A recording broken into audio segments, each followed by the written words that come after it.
Alright, so let's see how much we can get done on Paul's Online Math Notes. 1.7. Let's go.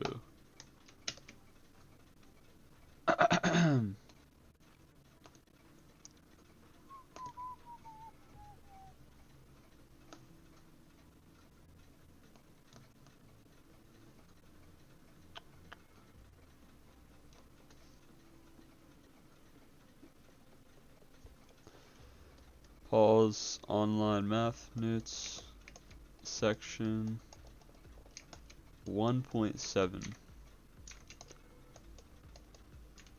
Exponential functions. In this section, we're going to review one of the more common functions in both calculus and the sciences. However, before getting to this function, let's take a much more general approach to things. Let's start with b is greater than 0, b cannot equal 1. Exponential function is then a function in the form. Okay, so if b equaled 1, then it wouldn't be exponential because it would stay the same. And if it was a negative, that's going to explain that. Note that we avoid b equals 1 because that would give it the constant function f of x equals 1. We avoid b equals 0 since this would also give a constant function, and we avoid negative values of b for the following reason. Let's for a second suppose that we did allow b to be negative and look at the following function. Okay. Let's do some evaluation.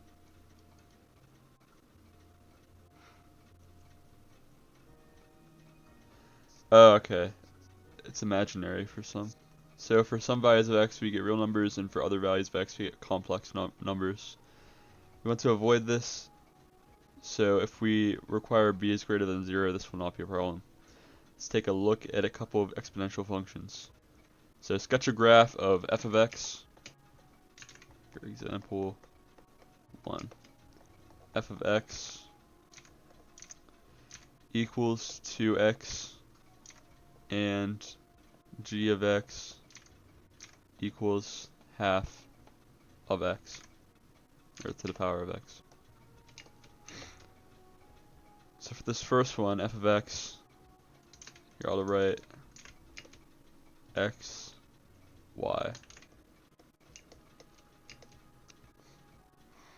So when x is 0, y is 1. When x is 1, y is 2. When x is 2, y is 4. I don't know how like they're gonna graph it, but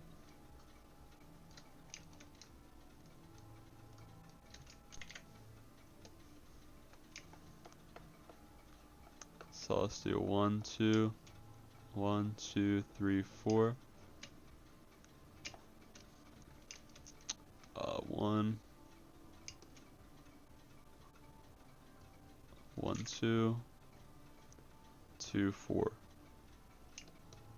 I'll probably graph the negatives too, right? Negative 1. When it's a negative 1, it's 1 over 2. So we got negative 1.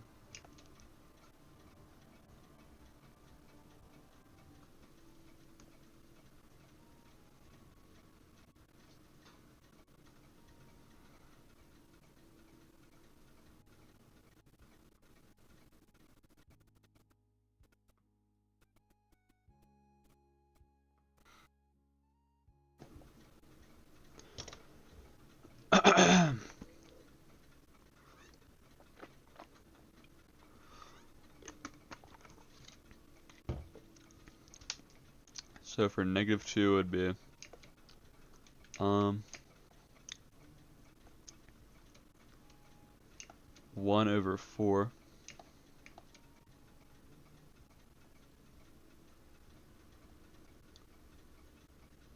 and it would just keep going in like that direction. So I think it'd be like this. This is f of x, I think. So for g of x,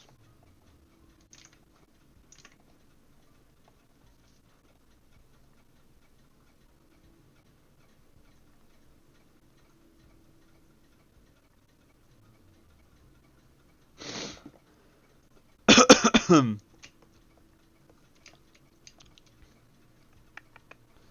x is 1, y is half. When x is 2, or 0 first, I guess. 0, 1, 1, half, 2, 1/4, -1.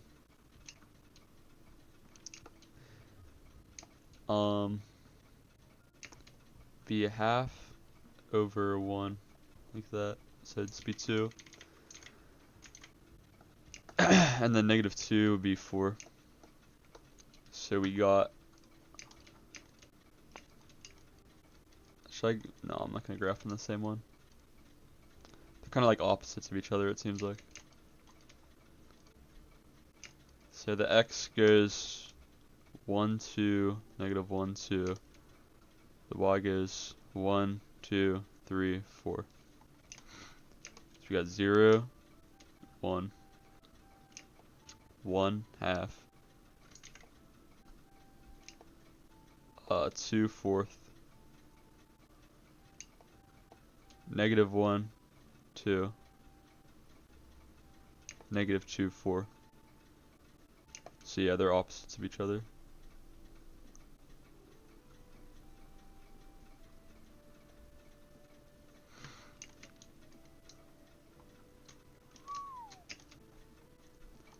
So if I wanted to, I could move this over,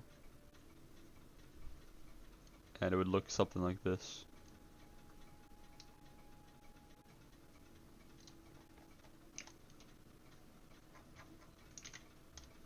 And this is g of x. Alright, let's check it out.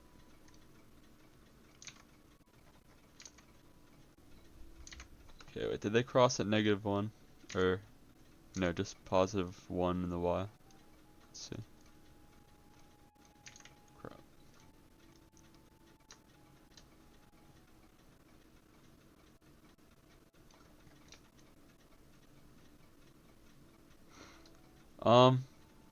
You know? Well, the points are not aligned at all, but I'm sure they do. Something like that. So for -2, for f of x, they got 4th, -1, half, 0, 1, 1, 2, 2, 4. For g of x, -2, 4, -1, 2, 0, 1, 1 half, 2 4. So they would look like this if I drew it to scale, but this graph illustrates some very nice properties about exponential functions in general. Okay. Properties of f of x equals b of x. B of the power of x. So f of 0 equals 1. The function will always take the value of 1 at x equals 0. True.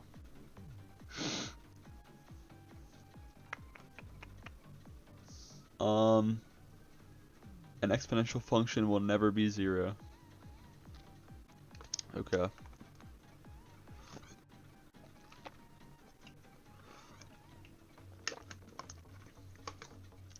An exponential function is always positive. Okay. Previous two properties can be summarized by saying that the range of an exponential function is 0 to infinity.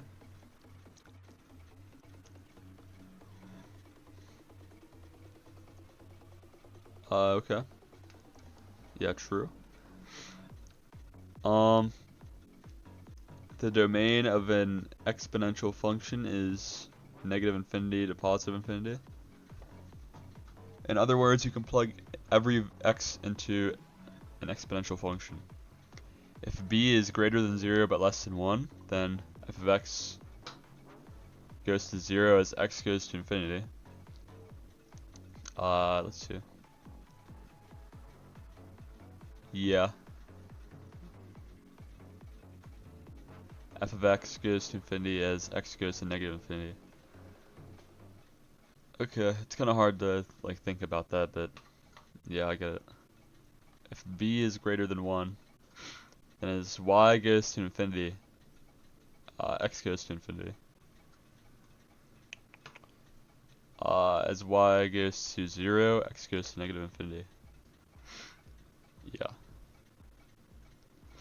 Okay.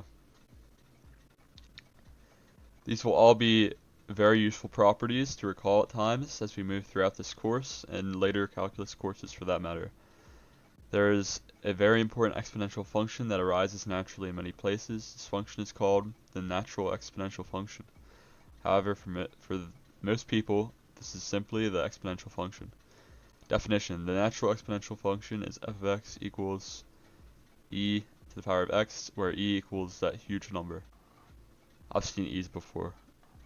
So since e is greater than 1, we also know that e to the power of x goes to infinity as x goes to infinity, and e to the power of x goes to 0 as x goes to negative infinity. Okay.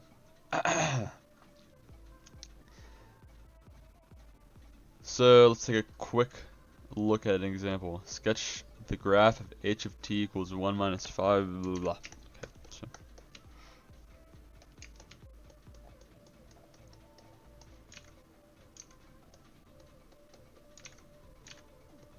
1 minus 5e 1 minus t half. Okay, so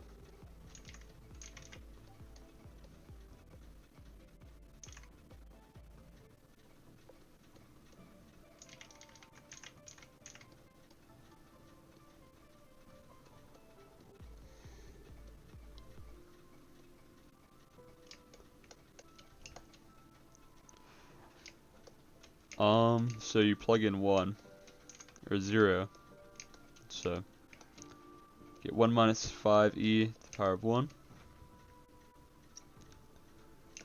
1 minus 5e minus 5e. Is that true? It probably is. Negative 12.5914. One.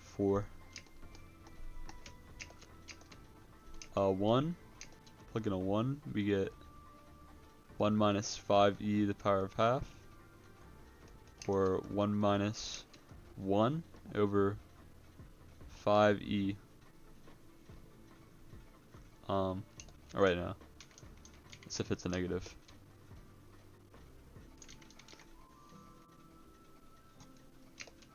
One minus square root of 5e.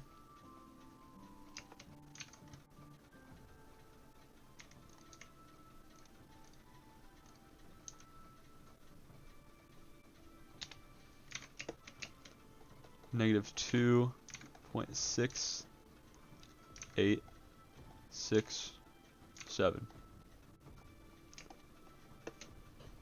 For 2, 1 minus 5e, 1 minus 1, 0, it's just 1. Let's wait, plug in 2, 1 minus 1. Alright, this isn't 0 though, so never mind. Wait, no, 1. No, it is 0, okay. So this would have to be 1. Negative 1. 1 minus 5e, 1 minus 1 plus half, 1 minus 5e 1.5.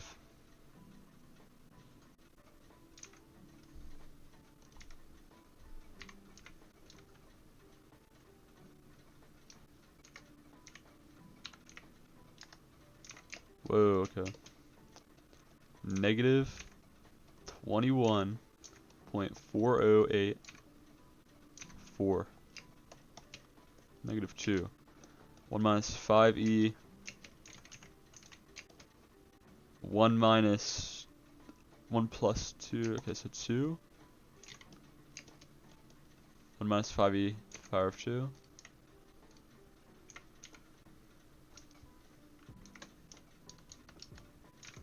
Okay, negative 35.9453. I'm gonna circle the values for y. Okay. Very interesting right here. So it's gonna be like a downwards parabola or something. Let's see.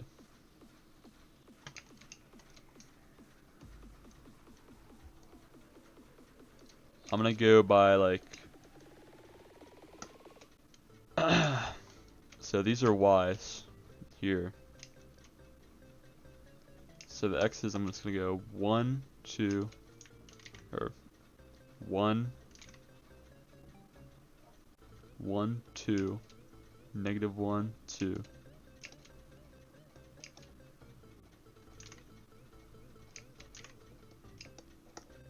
For the y's, probably go by 5s.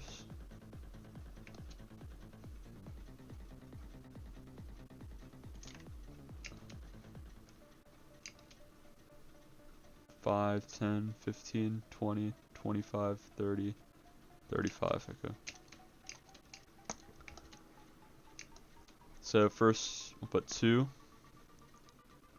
1,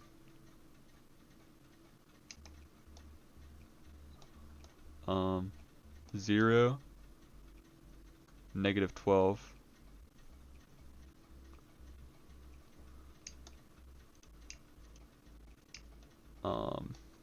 1, negative 2,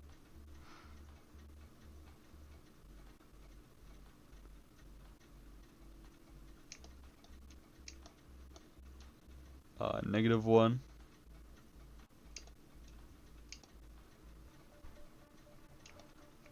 if I would have done 3, I wonder if it would have went like, I'm gonna have to plug in a 3 too, because I still have no idea what's going on here. Negative 1, negative 21, 5, 10, 15, 20, 21.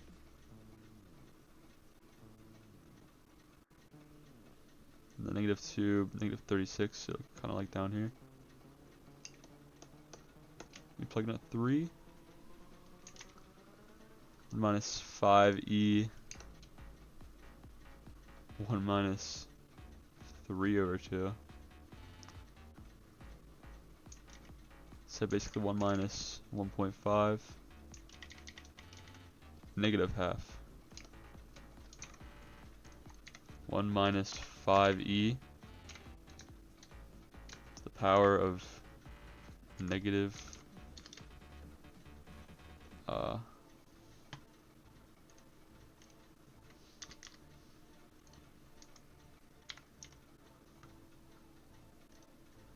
negative 2.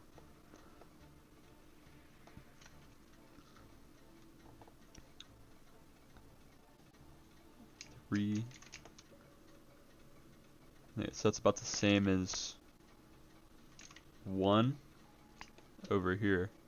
So it does look like a downwards parabola. I'm guessing the others would be.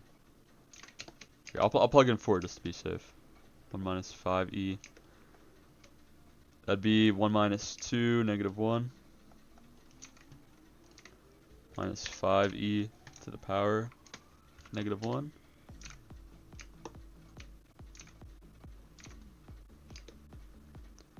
Hold up. This was wrong up here, that's why. Oh, wait, no. Something was wrong that I plugged in, I think. 0 maybe? No. Because there's no way this goes back up.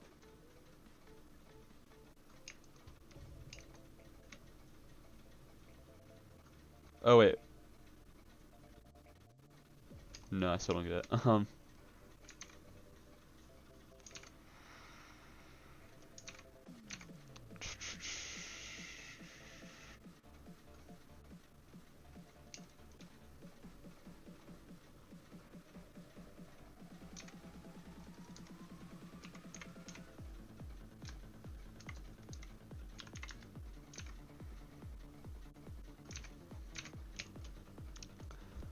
I don't know, this is what I got for now.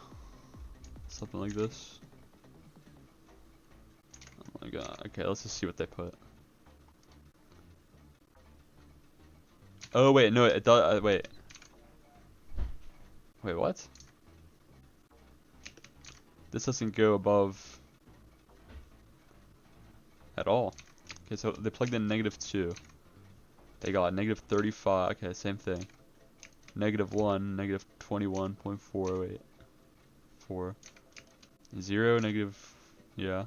1. Okay, 1's wrong. 1 minus 5 e to the power 1 divided by crap 1.5.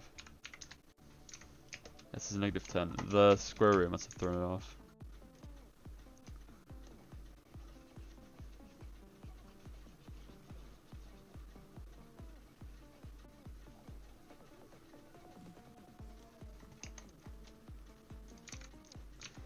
-10.1803. For 2, I want to get for 2. -4.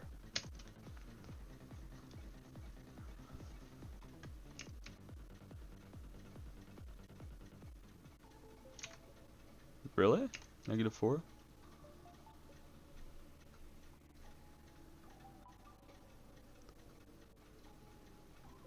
Oh wait, just the e goes away. That's why. So 1 minus 5, yeah, -4. Okay. So yeah, that would put me not above positive.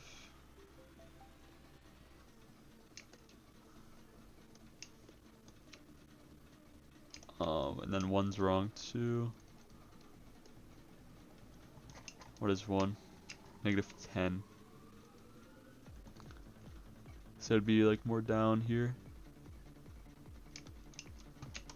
Then 2, -4. I'll do like this. And then it'll keep getting closer to the x-axis, but it's not going to touch. My scale kind of sucks here. Let's make the dots bigger. That's kind of sucky. Something like this. I don't know. It's bad, but I get the point. The main point behind this problem is to make sure you can do this type of evaluation, so make sure that you can get the values that we graphed in this example. You'll be asked to do this kind of evaluation on occasion in this class. You will be seeing exponential functions in pretty much every chapter in this class, so make sure you're comfortable with them. Alright, easy section.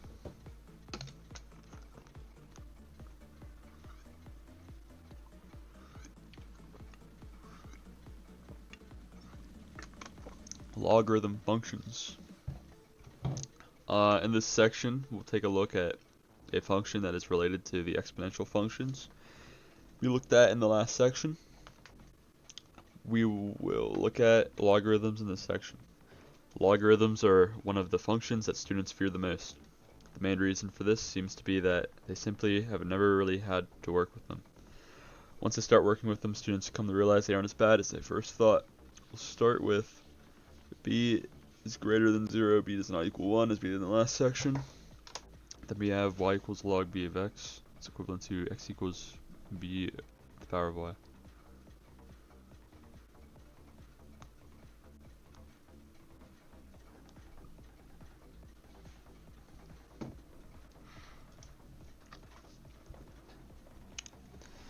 First is called logarithmic form, and the second is called exponential form.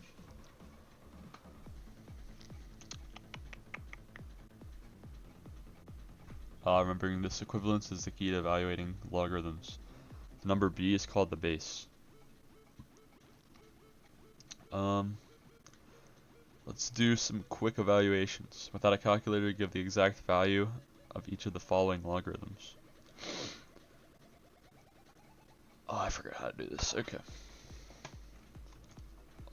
Log rules.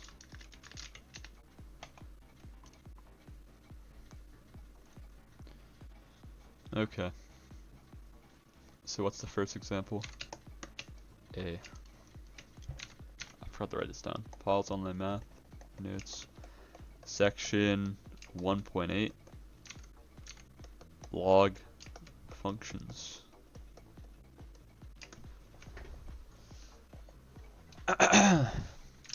So A, we got log base 2, 16. What exactly does he want us to do with this? The exact value. So does he want us to put it into what's this, exponential form?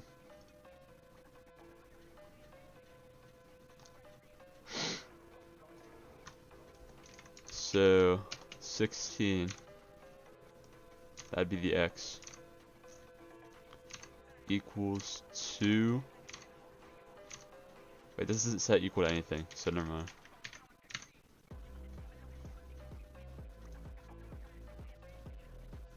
What am I supposed to do if it's not set equal to anything?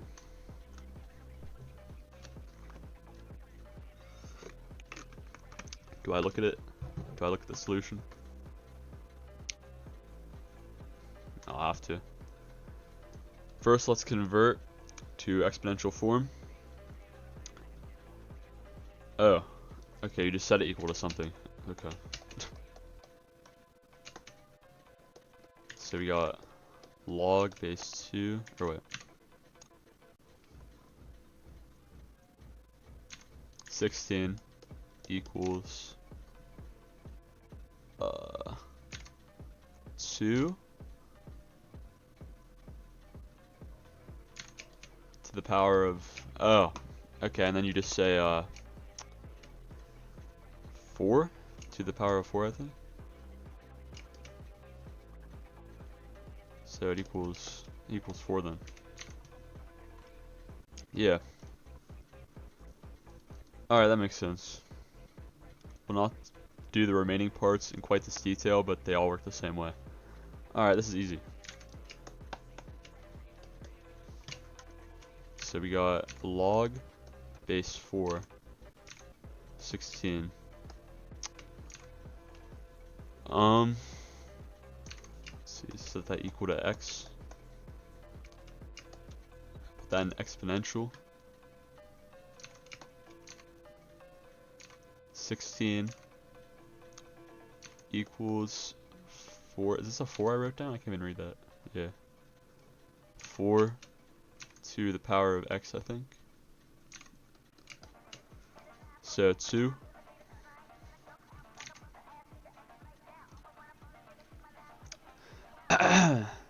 Yep.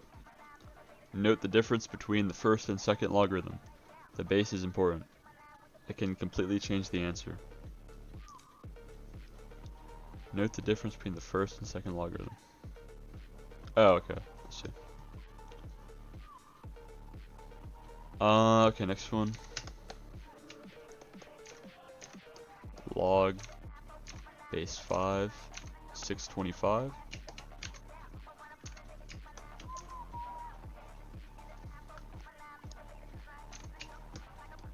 So 620. Wait.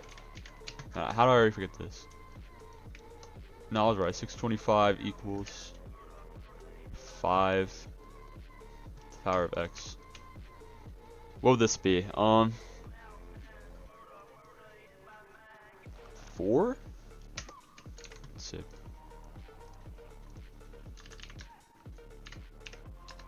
Yeah.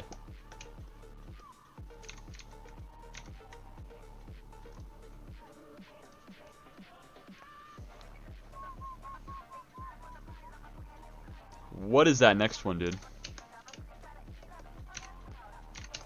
Log base 9. 1 over 5, 3.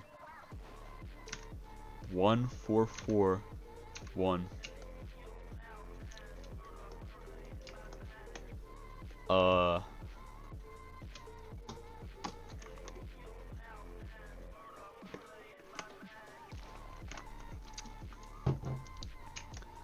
1 over 5, 3, 1, 4, 4, 1 equals to 9. The power of, okay. So like what?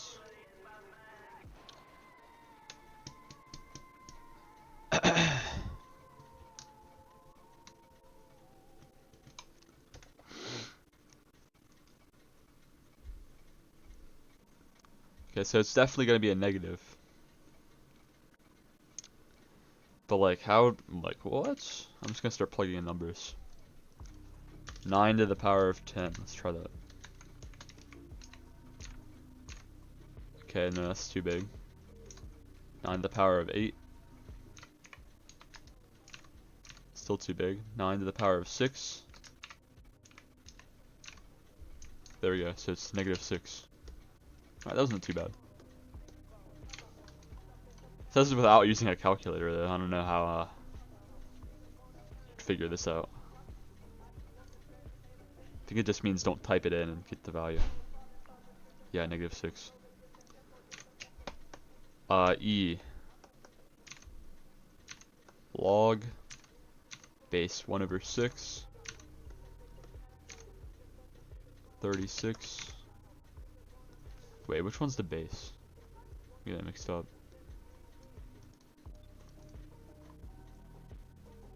I think the number outside is the base, whatever.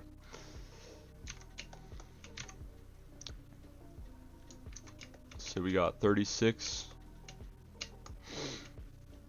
36,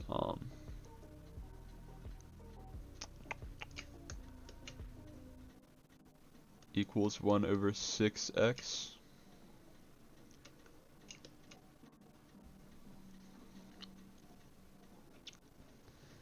Wait, is that really how you do it?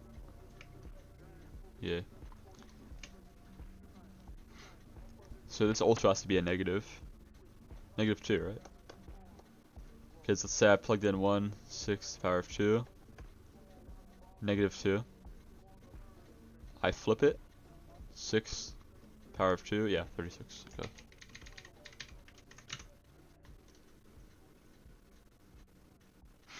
And then log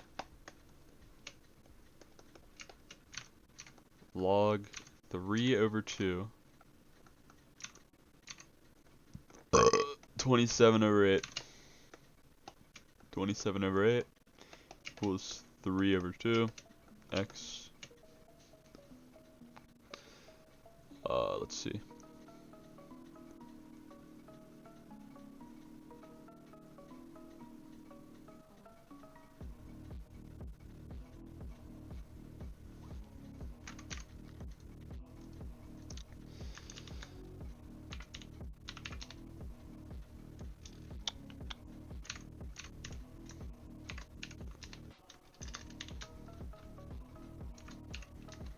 Oh, okay. No, 2 to the power of 3 is 8. Okay. X equals 3 then, probably. Because 3 to the power of 3 is 27, 2 to the power of 3 is 8. Yep. Should be it. There are a couple of special logarithms that arise in many places. These are natural log of x equals that. So this log is called natural logarithm. And then log with the 10 on it is called the common logarithm. In the natural logarithm, the base e is the same number as in the natural exponential logarithm that we saw in the last section. Here's a sketch of both of these logarithms. Okay.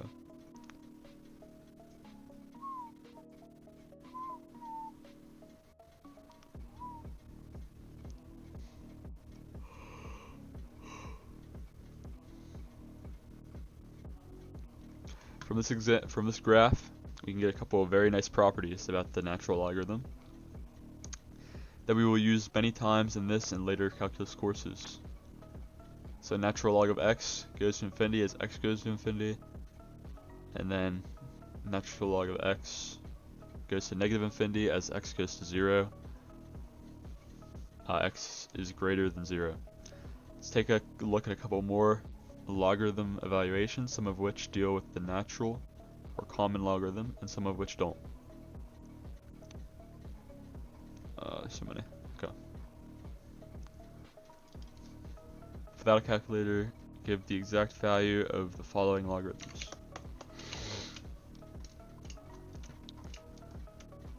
Example 2. Natural log 3 square roots of e.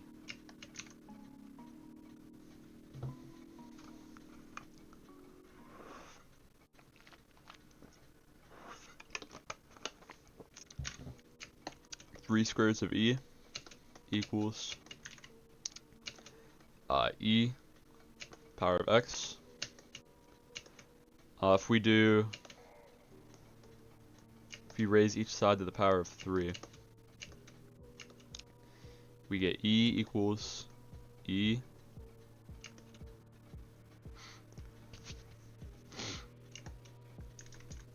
to the power of x power of 3.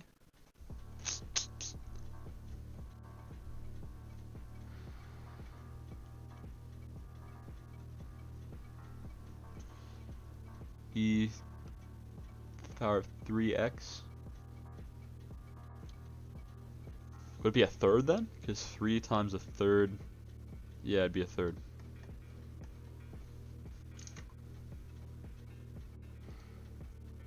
Yes, sir. Log 1000. This is common log.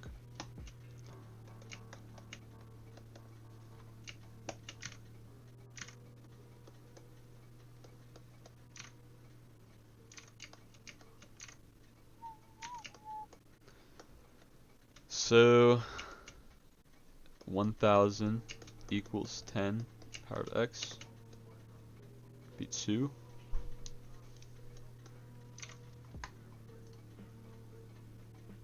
Oh wait, 3. Crap. C.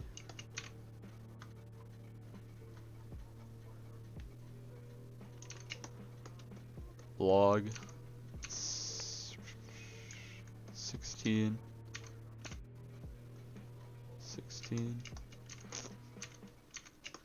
16 equals 16x, so it's just 1.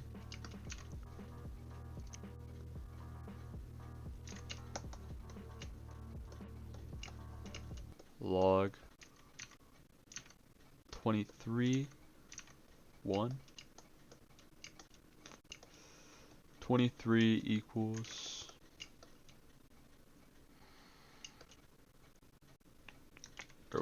1 equals 23 to the power of x. Okay, this isn't a... Wait, 0. I was gonna say this is like complicated, but it's not.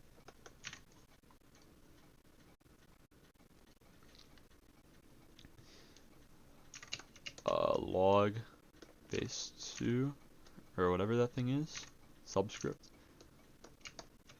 7 square roots of 32 equals 2x. Raise each side to the power of 7. 32 equals 7x. Let's do the power of 7.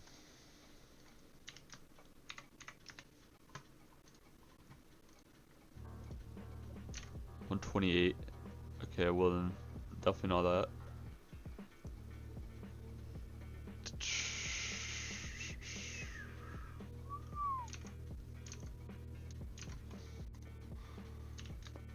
2 to the power of 5 is 32, okay. So 7x equals 5.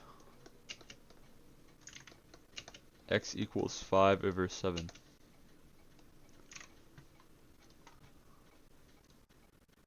Yup. This last set of examples leads us to some of the basic properties of logarithms. Properties. The domain of the logarithm function is 0 to infinity. In other words, we can only plug positive numbers into a logarithm. We can't plug a 0 or a negative number. The range is negative infinity to infinity.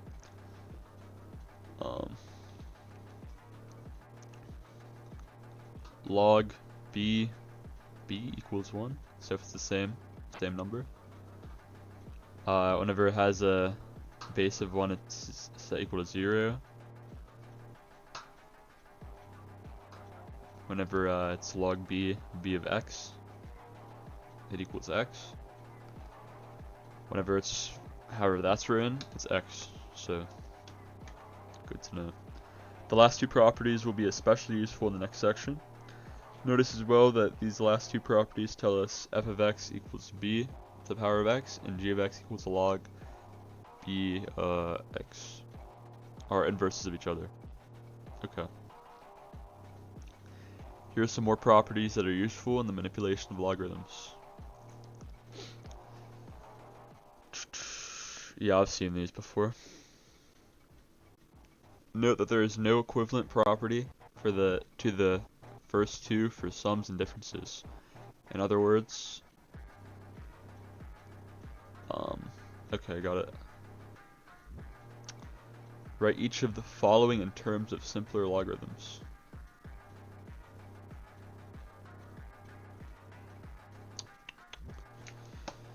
Example 3.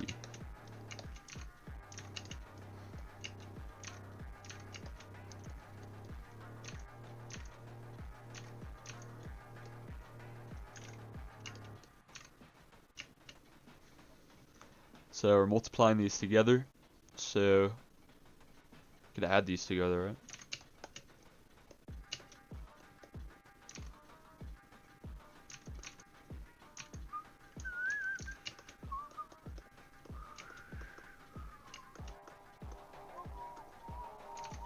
Any other way of writing this?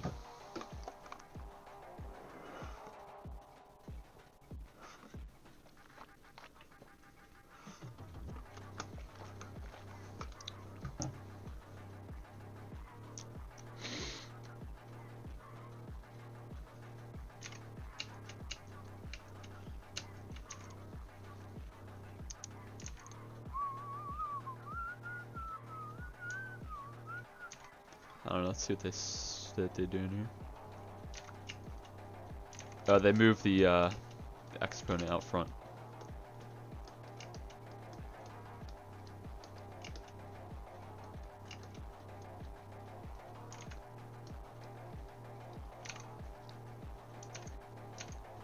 Alright, property 7 can be extended to products of more than two functions. Once we use property 7, we can use property 9. Okay, that's the one they use. They move the exponent out front. So B, this was A. For B we got log 3 9x to the 4th square root of y.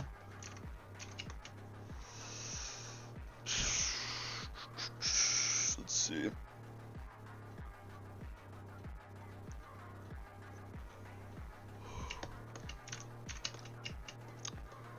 Log 3 9x 4 minus log 3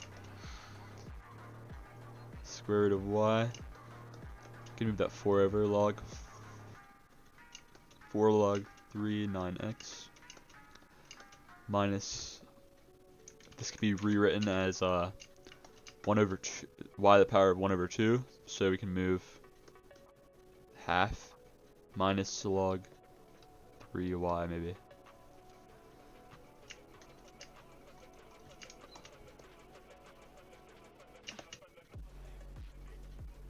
see how they write it. Okay, not a lot different, but I definitely did something, or didn't do something. Oh, you can rewrite this even further because you're multiplying 9 in the x. Got it. Well, then I don't want to move the 4 over yet.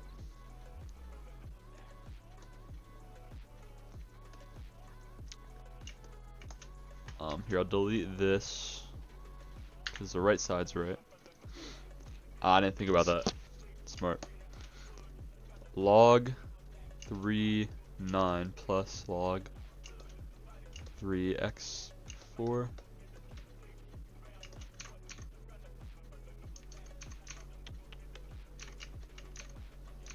plus log x to the power 4 minus log 3. Okay. 2 plus 4. Oh wait, because you can just answer this. You can say 3 to the power of 2 is 9. So 2 plus log 3x4 log plus 4. 2 plus 4 log 3x minus half log 3y. Let's see, 2 plus log power log 3x minus half log 3y. Okay. Last one. I'll read this. When using property 8, make sure that the logarithm that you subtract is the one that contains the denominator as its argument. Also note that we will be covering the root to fractional exponents in the first step. Okay. C log x squared plus y squared over x minus y cubed. So log x squared plus y squared minus log x minus y cubed.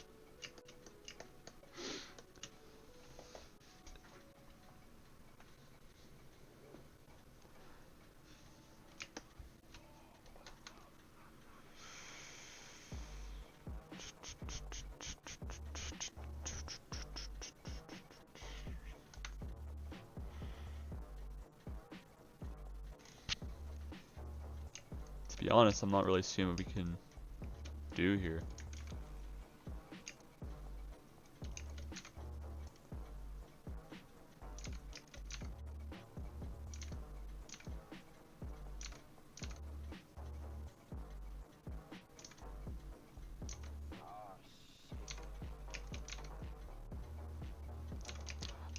Oh, this 3 was on the outside. Okay. So yeah, I see you can move that over, but that's about it. So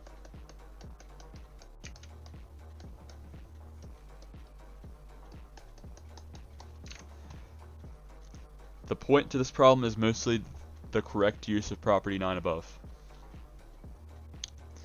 You can use property 9 in the second term because the whole term was raised to the 3, but in the first logarithm, only the individual terms were squared and not the term as a whole, so the 2's must stay where they are. The last topic that we need to look at is the change of base formula for logarithms. Change of base formula is log b of x equals log a of x log a of b over log a of b.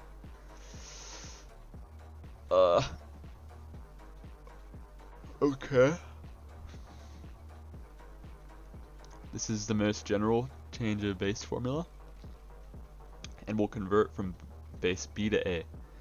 However, the usual reason for the change of base formula is to compute the value of a logarithm that is in a base that you can't easily deal with. Using the change of base formula means that you can write the logarithm in terms of a logarithm that you can deal with. The two most common change of base formulas are this one and that one. In fact, often you will see one or the other listed as the change of base formula. In the first part of the section, we computed the value of a few logarithms. But we could do these without the change of base formula, because all the arguments could be written in terms of the base to a power. For instance, log 749 equals 2 because 7 squared equals 49. However, this only works because 49 can be written as the power of 7. We would need the change of base formula to compute log 7 to 50. Okay, that makes sense.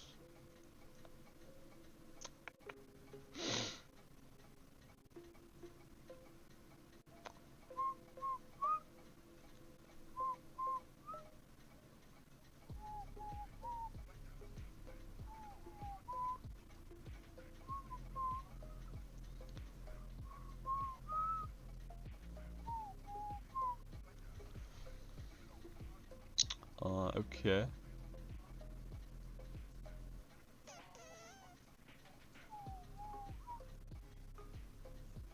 So it doesn't matter which we use, we get the same answer regardless of the logarithm that we use in the change of base formula.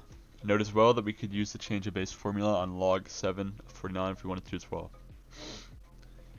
This is a lot of work, however, and it's probably not the best way to deal with this. So in this section, we saw logarithms work and took a look at some of the properties of logarithms. We will run into logarithms on occasion, so make sure you can deal with them when we do run into them. Okay. Nice. Exponential and logarithm equations for 1.9. Paul's online math notes section 1.9. Exponential and log equations. In this section, we'll take a look at solving equations with exponential functions or logarithms in them. We'll start with equations that involve exponential functions. The main property that we'll need is log b of x equals x. Okay.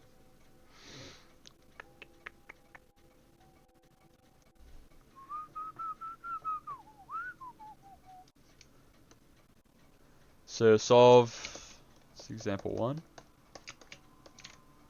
Solve 7 plus 15 e 1 minus 3z equals 10.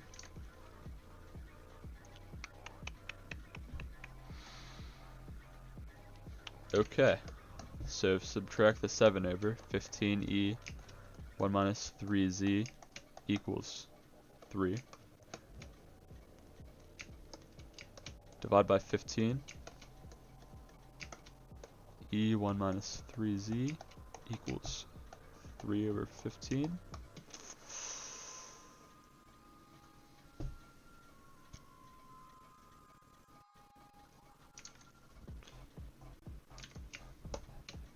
ln e 1 minus 3z equals 3 ln 3/15. ln e is 1. So 1 minus 3z equals ln 3 over 15.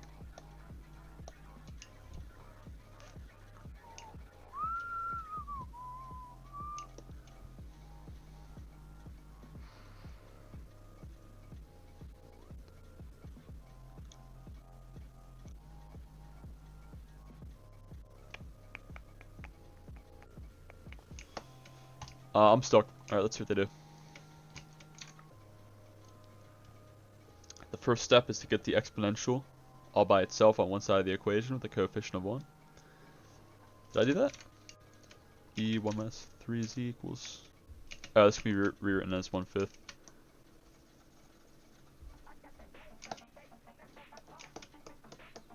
Alright, so I was on the right track to that point. Now we need to get the z out of the exponent so we can solve for it. To do this, we will use the property above.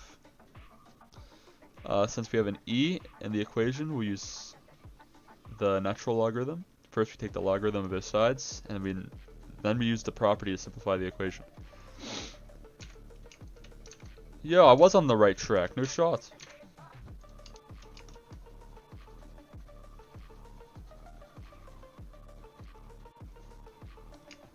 I'm actually surprised. And all we need to do now is solve for z. Oh, is that all you have to do? Oh. Okay. I guess it is that simple, huh? ln 1/5 minus 1 equals negative 3z divided by negative 3. Z equals ln 1/5 minus 1 over negative. There.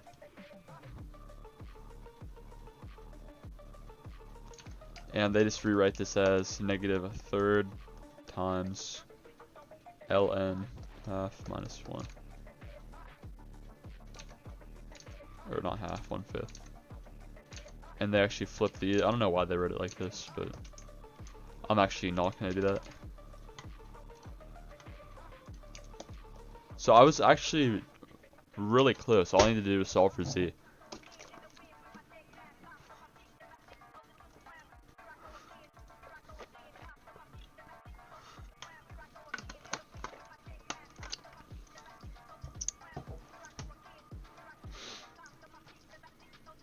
Okay, example 2.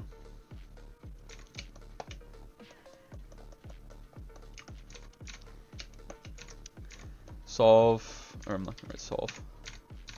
10 t squared minus t equals 100.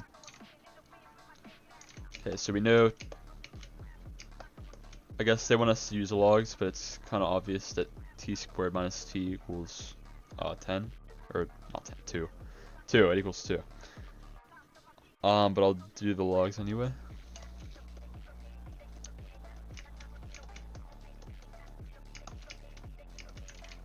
Equals log 100. So t squared minus t log 10 equals log 100.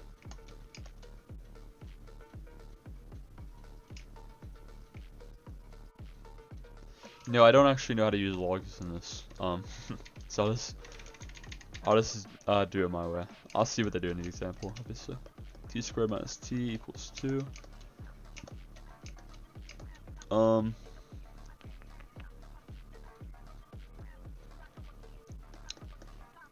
T minus 1 equals 2.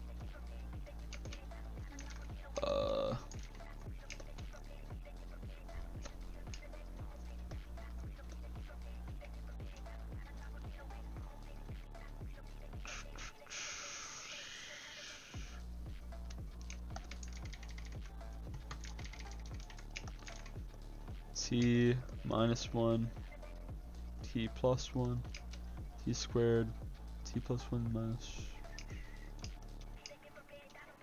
Wait. Hold up.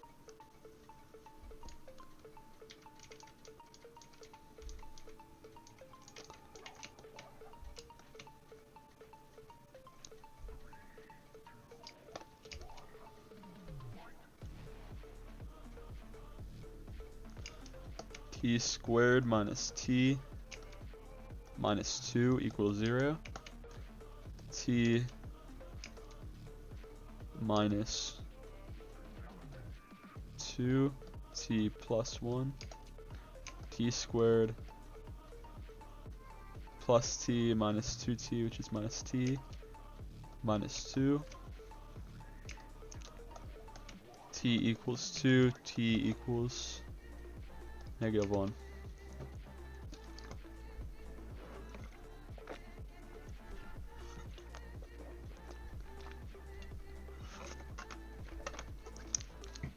Plug it into the original, I guess.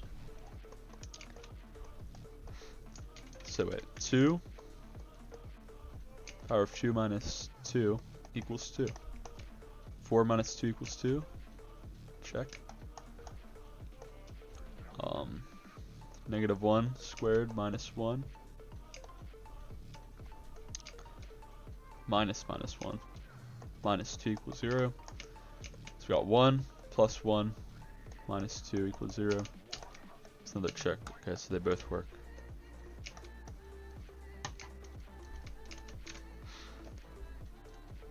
Now in this case, it looks like the best logarithm to use is the common logarithm, since left-hand side has a base of 10. There's no initial simplification to do, so just take the log of both sides and simplify. Okay, so they put the logs in, and then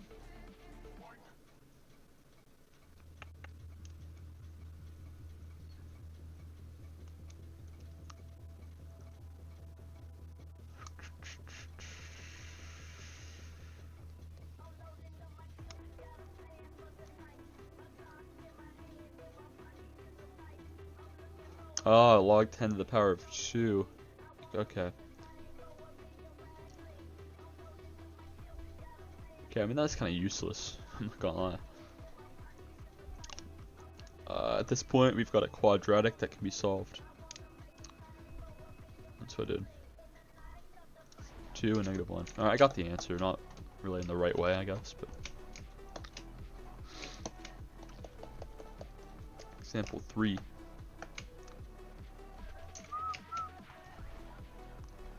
Now that we've seen a couple of equations where the variables only appear in the exponent, we need to see an example with variables both in the exponent and out of it. Do we now? Do we really? X minus x e 5 x plus 2 equals 0. So let's see. Probably subtract the x over maybe, or I'll factor out an x. 1 minus e 5x plus 2 divided by x on both sides. 1 minus e 5x plus 2 equals 0. Subtract the 1 over. This has a negative, so we can just cancel out the negative, so this becomes a positive 1.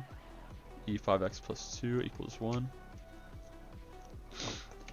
ln e 5x plus 2 equals ln 1. This becomes 1, 5x plus 2 equals 1. So 5x plus 2 equals 0.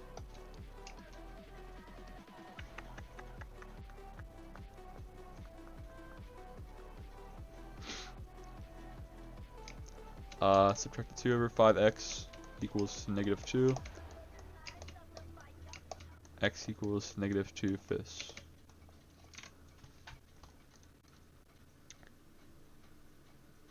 Do not divide an x from both terms. Did I do that? You gotta be kidding me, man. Oh, I know why. It's because x times this equals 0.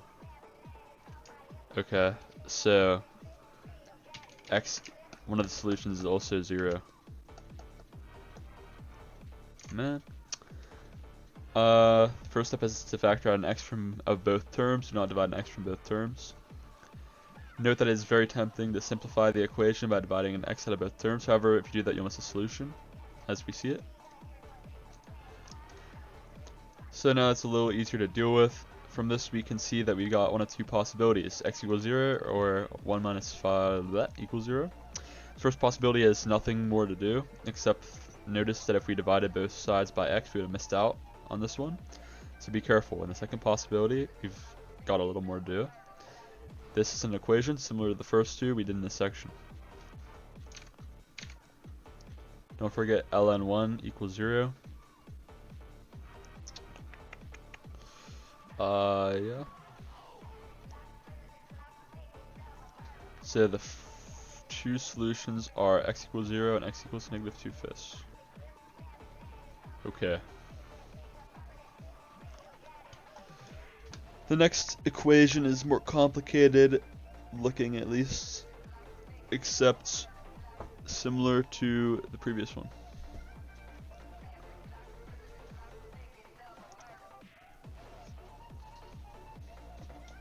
So, for example 4.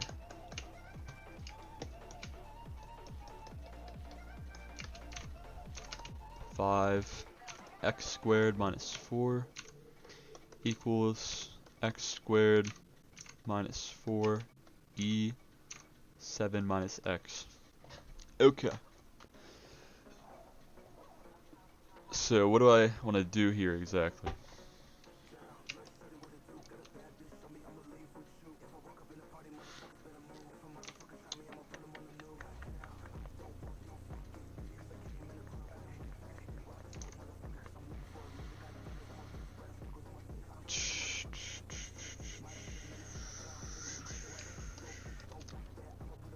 Five x squared minus 20 equals, oh wait, no. No.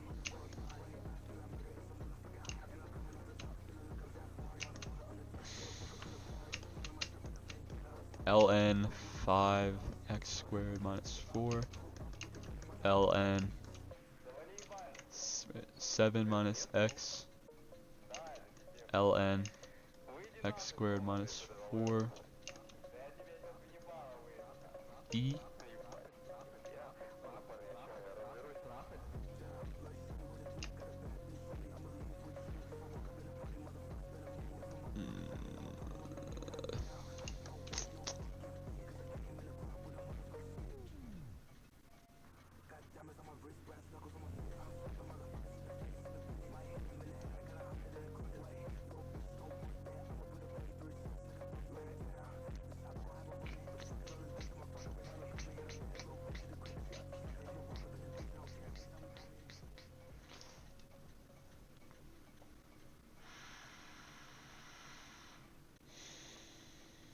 I don't know. No idea, man. As with the previous problem, do not divide an x squared minus 4 out of both sides.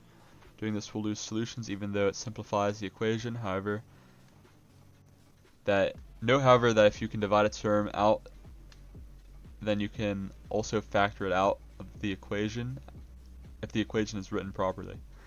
So the first step here is to move everything to one side of the equation and factor out x squared minus 4. Okay. 5x squared minus 4 minus x squared minus 4 e 7 minus x equals 0. X squared minus 4 5 minus e 7 minus x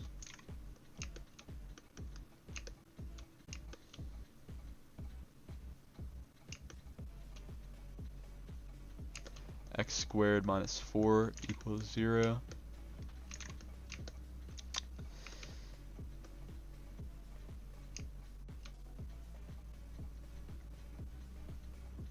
Wait, would that equal 0?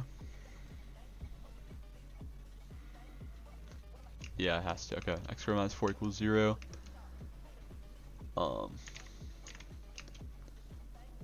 X plus 2, x minus 2, x squared minus 2x plus 2x minus 4 equals negative 2, x equals 2. 5 minus e 7 minus x equals 0.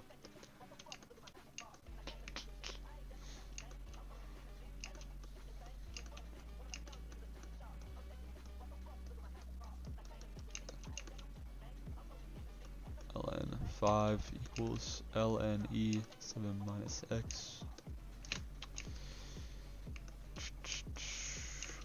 7 minus x equals 5 minus 7.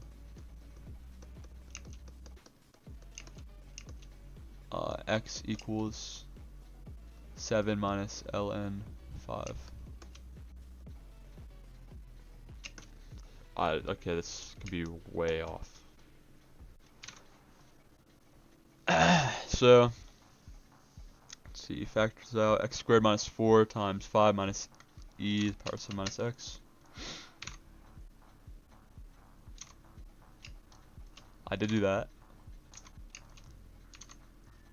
At this point, all we need to do is set each factor equal to 0 and solve for each. X equals plus or minus 2. This equals 7 minus ln 5. Okay. Oh, I was right. Okay. Nice. Fifth example.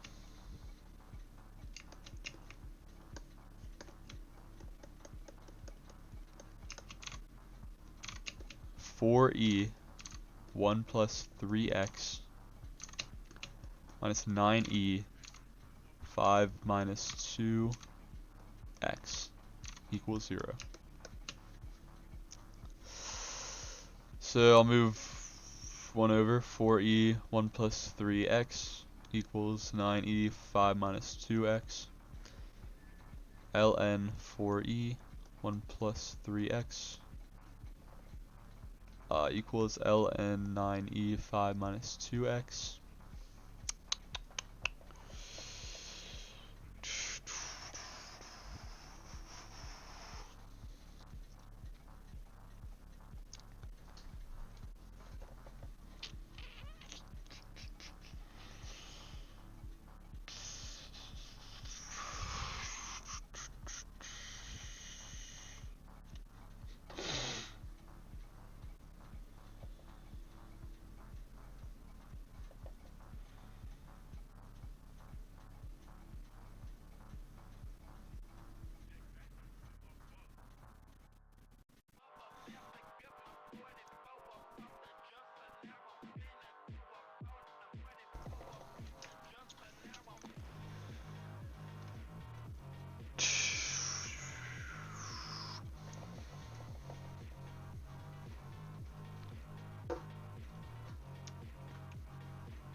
This is a weird one.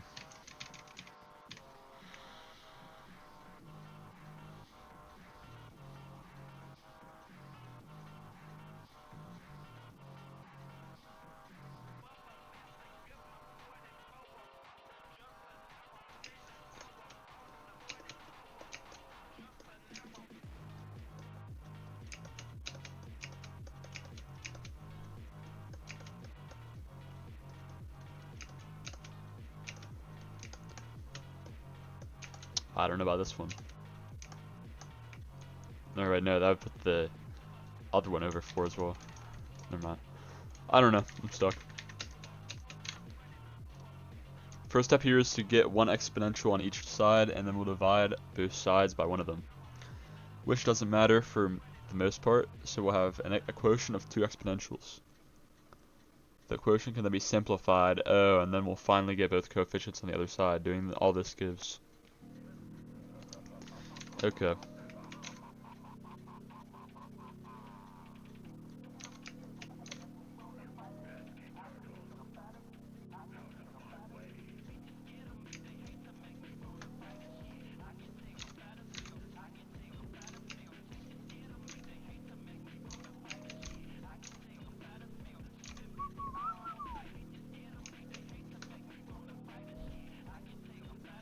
You know, surprisingly, I was almost on the right track.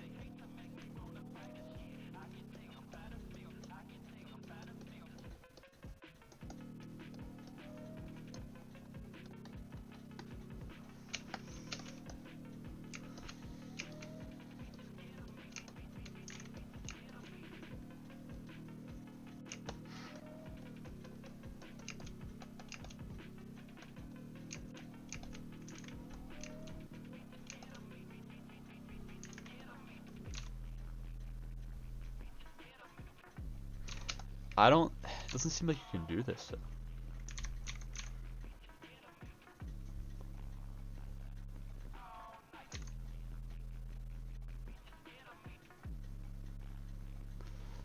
I'm gonna photomath this, see if they give more like detail, because it doesn't feel like you can do this. Crap.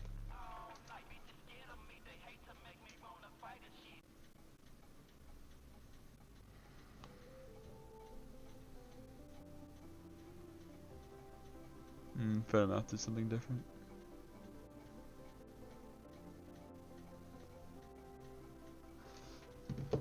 Here's a simpler way of like looking at it maybe. It's like 4x equals 5x or something, right? Or 9x to be more like accurate. So how would you get x over x equals 9 over 4? Hold on. So divide the 4 over. X equals 9x over 4. X equals 9 over 4 times x over 4. Divide by x over 4.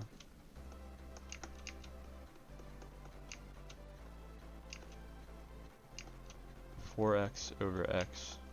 Like, what? I don't understand this.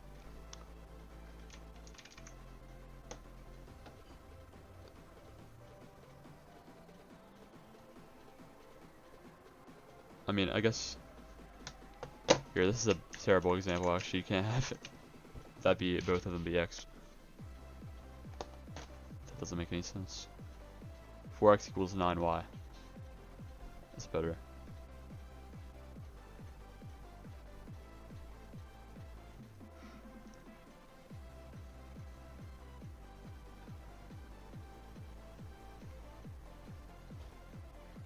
So that's how Photomath does it. 4x minus 9y equals 0.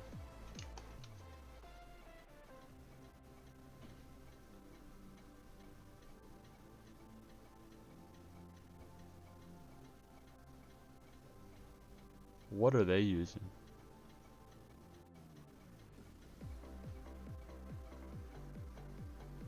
They're finding the derivative? Are you kidding?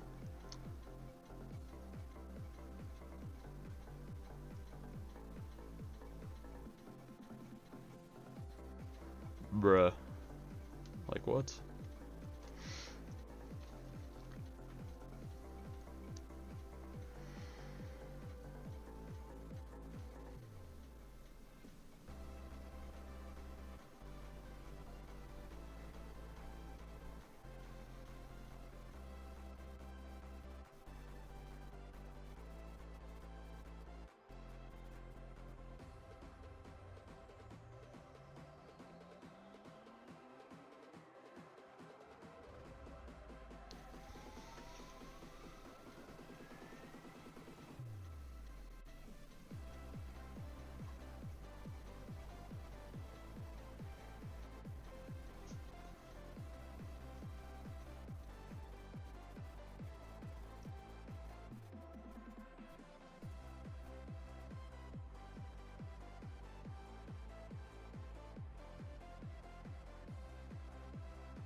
Okay, that seems like too advanced for me to understand, honestly.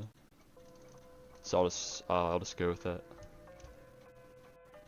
I know it's probably not the best, but it's not really the point of this section, so.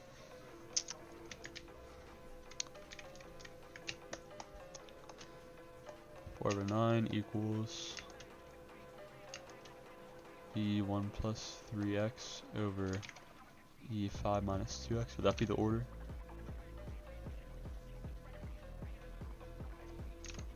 Yeah. Okay.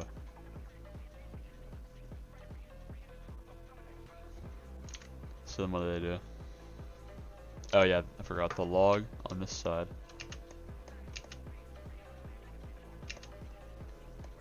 And then they rewrite it.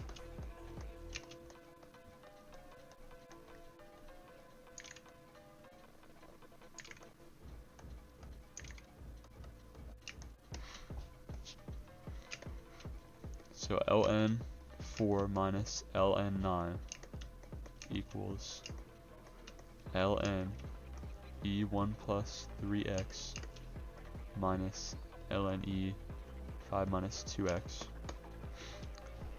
ln 4 minus ln 9 equals 1 plus 3x minus 5 minus 2x equals x minus 4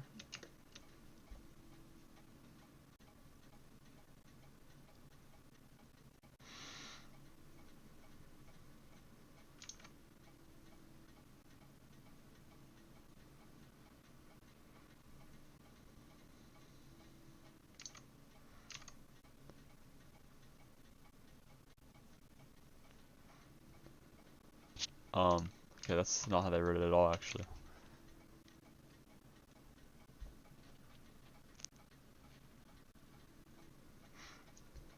They wrote it like that, really.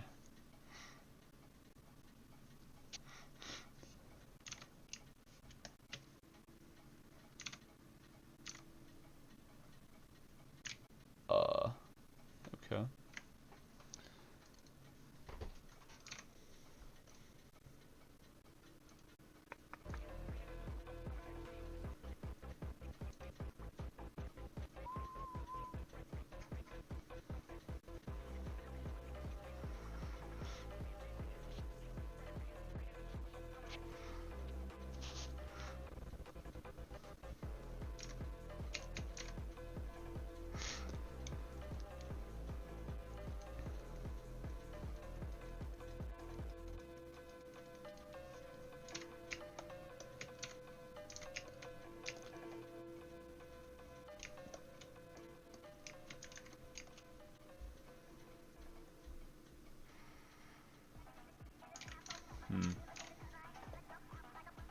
What's that formula they use all the time?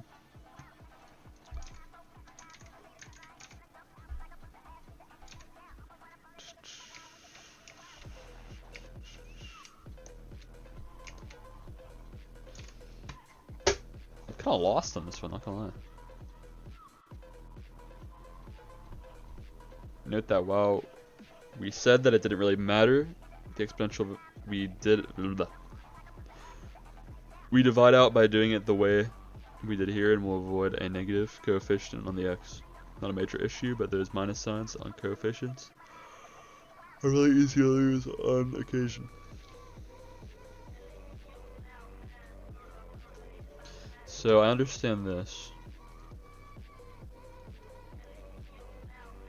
Kind of. But the jump from here to here is like, what?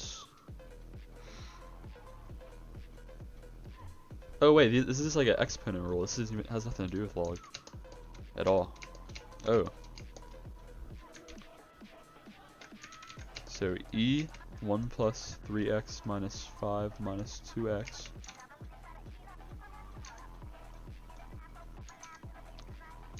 equals, wait, 9 over 4? Bro, what?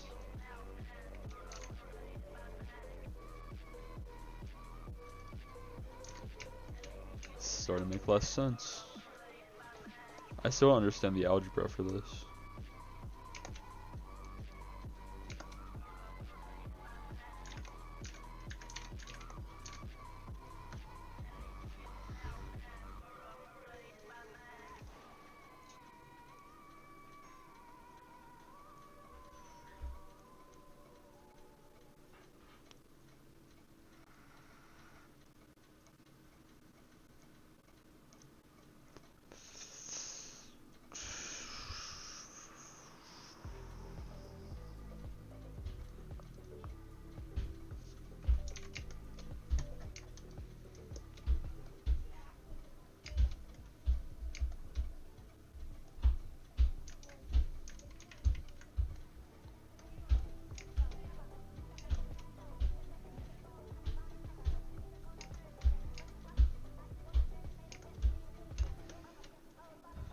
Like what?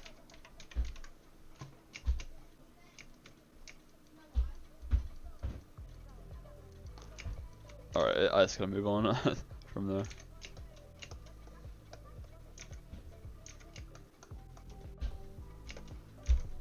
So e 5x minus 4 equals 9 over 4. Let's see if I can do it from here. ln e 5x minus 4 equals 9 over 4. 5x minus 4 equals 9 over 4 plus 4. 5x equals 16 over 4 plus 9 over 4. 25 over 4 divided by 5. 25 over 20.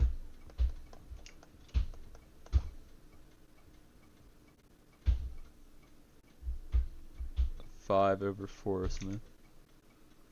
No, okay. Okay. Wait, did I not log the other side? No, I didn't. That's fine. ln 9 over 4 of x minus 4 equals ln 9 over 4.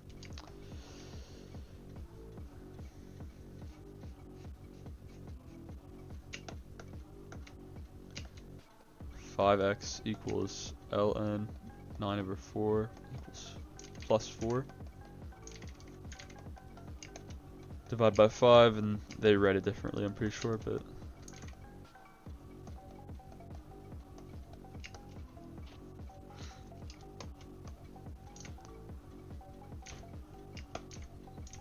yeah, it's the same thing though. Okay, only thing I don't understand is this right here. Like, how did they jump from here to here?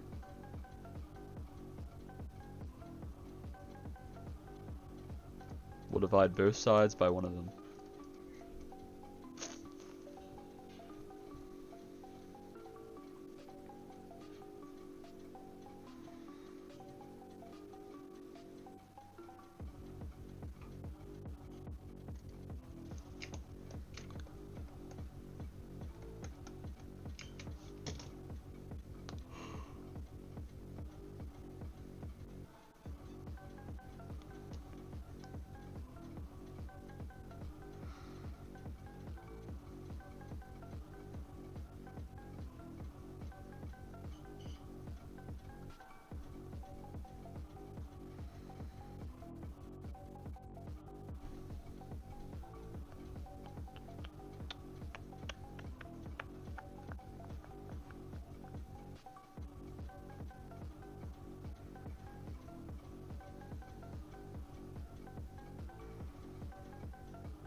Okay. Like, what?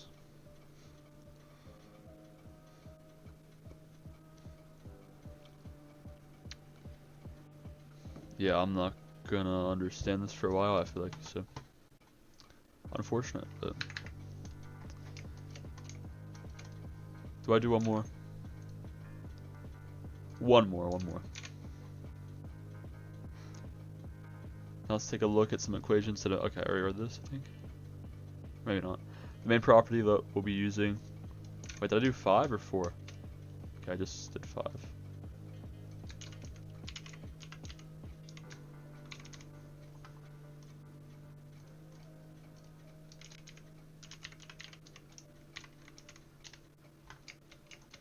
So, example 6.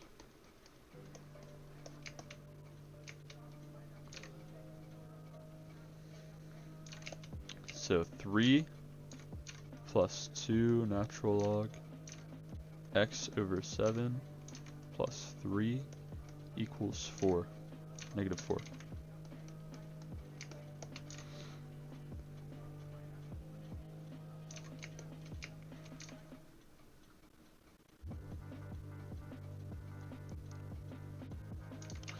Subtract the 3 over is the first thing I want to do.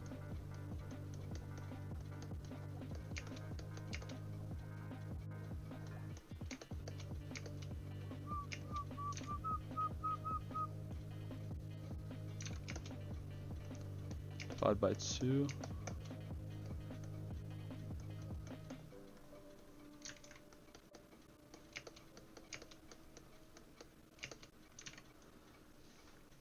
So, let's see. X over 7 plus 3 log x over 7 plus 3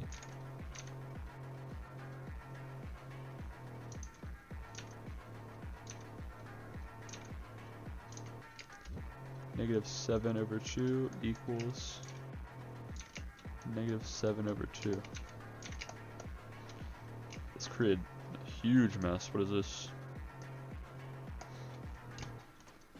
Yeah, this is kind of crazy.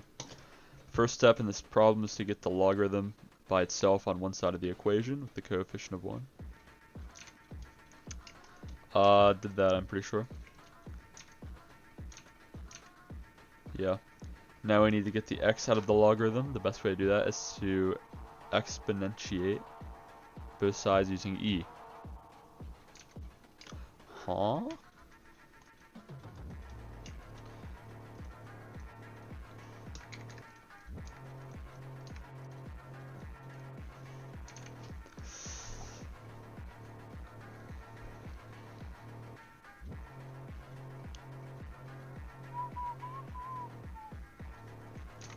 Okay.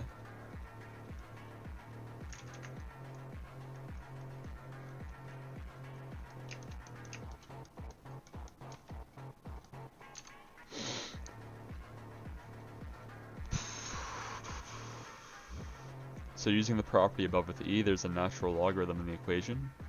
You get... Really, you can just do it like that. I didn't know you could... Okay, well that's something new.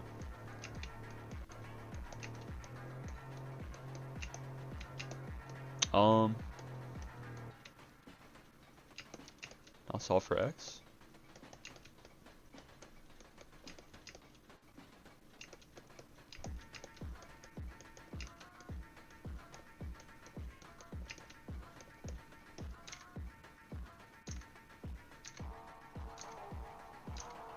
Yeah, okay. So at this point, we might be tempted to say that we're done and move on. However, we do need to be careful. Recall from the previous section that we can't plug a negative number into a logarithm. This by itself doesn't mean that our answer won't work since it's negative. What we need to do is plug into the logarithm and make sure x over 7 plus 3 will not be negative.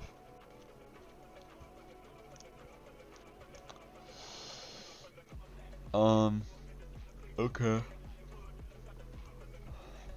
I'll leave it to you to verify this fact.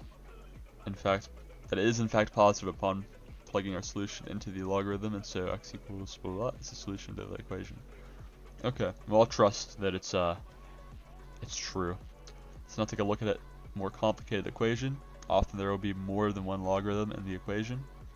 When this happens, we will need to use one or more of the following properties to combine all the logarithms into a single logarithm. Once this has been done, we can proceed, and we did in the previous example. As we did in the previous example, okay.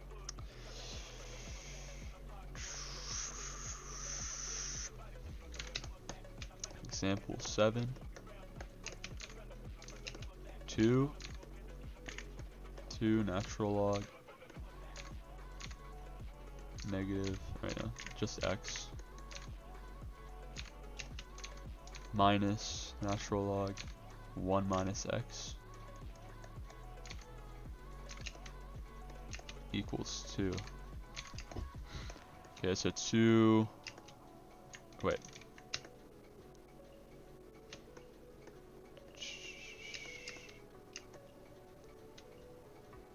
You can put this in front, so it'd be ln square root of x power of 2 minus. Okay, so then we say square root of x over 2 to the power of 2 over 1 minus x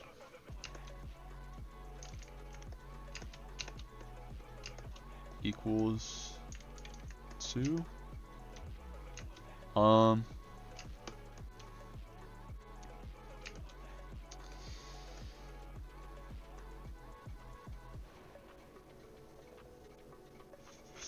From here, what do I want to do?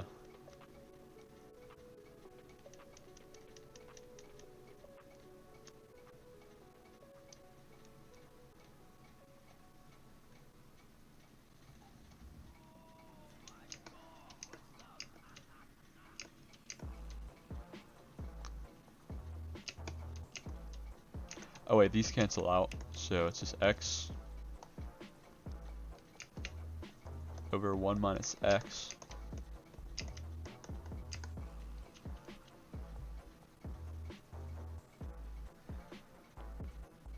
We can rewrite this. What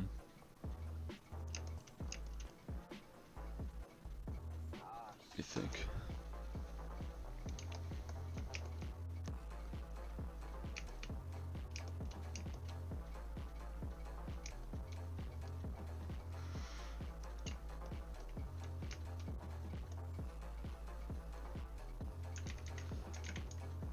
Oh, what's the change of base formula?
Yeah, okay, I don't know from here, but let's see.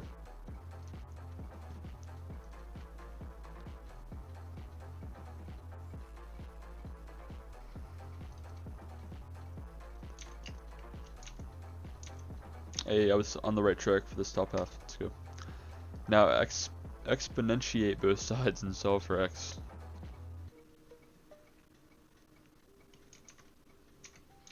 Oh, to get rid of the log. Okay, that's smart. So x, 1 minus x equals e squared. It's kind of what I did, but except with y. I was thinking about how to do that. So he's just using e.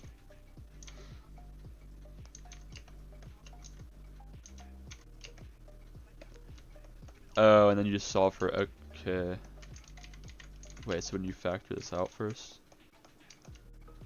1 over, wait, you can't.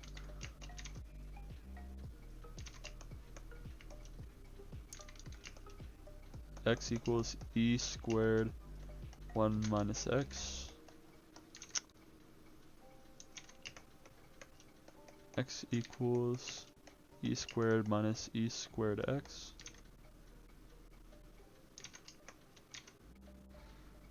Oh, and then you, wait.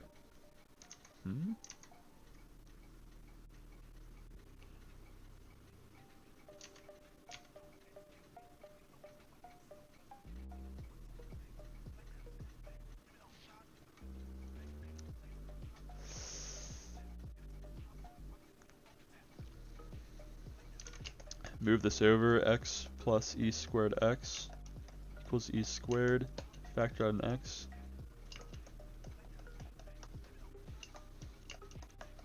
Oh, okay, then divide it over.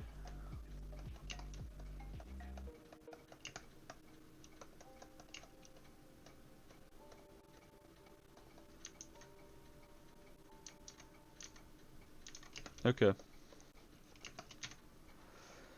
The solution here was a little messy, but this is work that you will need to be able to do on occasion, so make sure you can do it. Finally, we need to make sure that the solution, this doesn't produce negative numbers, both of the original logarithms. It doesn't, so this is in fact a solution to our problem.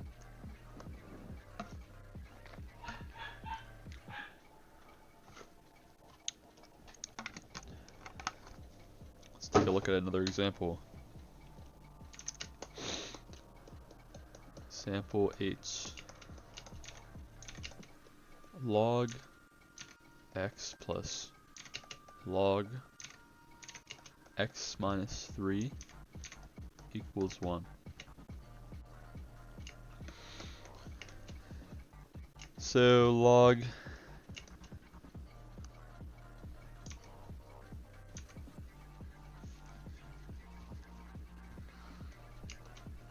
x times x minus 3 equals 1.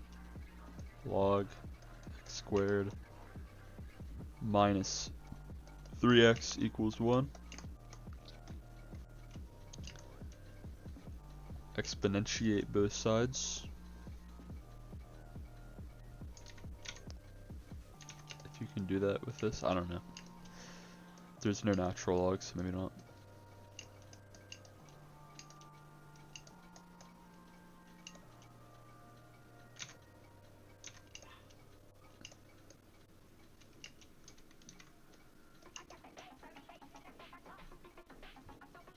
I have a feeling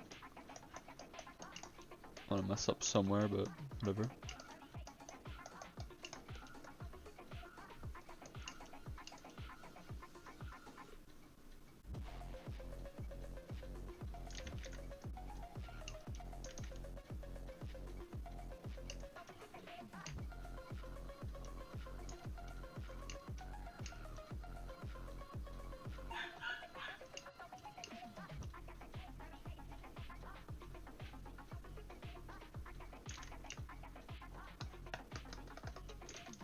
Oh, that's what they did.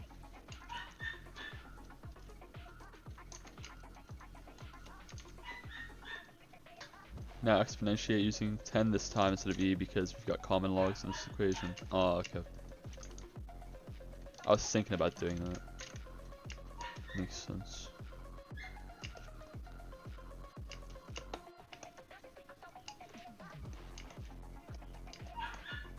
X squared. Well, does it even matter? It doesn't even matter.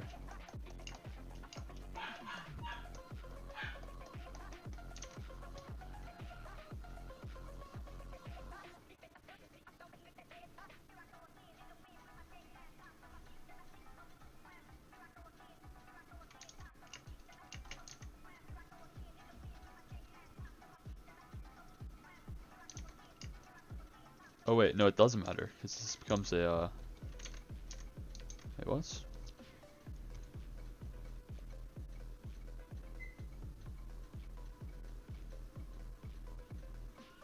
The 10 stays on this side.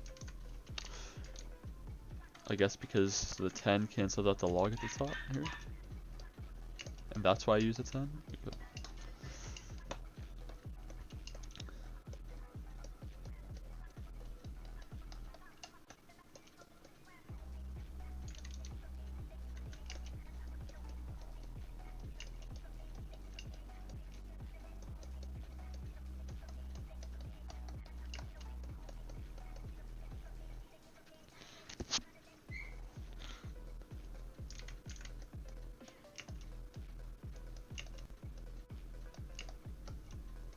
Squared plus 2x minus 5x minus 10. Okay.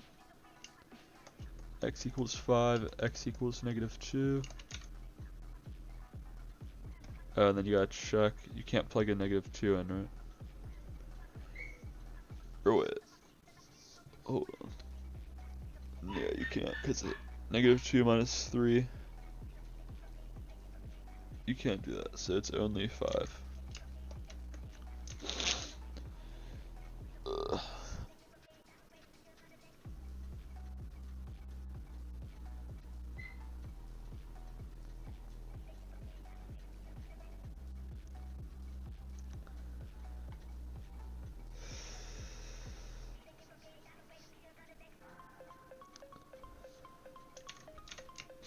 In solving equations with logarithms, it's important to check potential solutions to make sure that they don't generate logarithms of negative numbers or 0.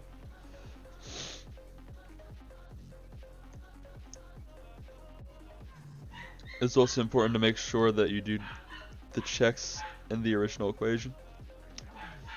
If you check them in the second logarithm above, after you combine the two logs, both solutions will appear to work. It's because in combining the two logarithms, we've actually changed the problem. In fact, it is this change that introduces the extra solution that we couldn't use. Also be careful in solving equations containing logarithms to not get locked into the idea that you will get two potential solutions, and only one of these will work. It is possible to have problems for both solutions, and where neither is solutions. Okay. There is one more problem that we should look at. Okay, let's go. Example 9.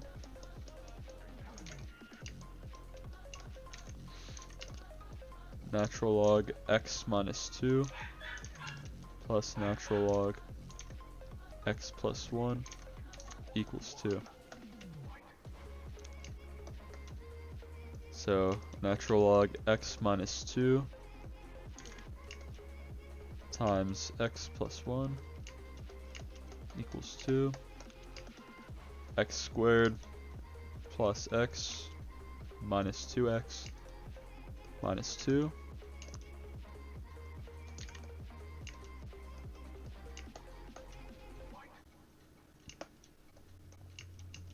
X squared minus x minus 2 equals 2. Exponentiate.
X plus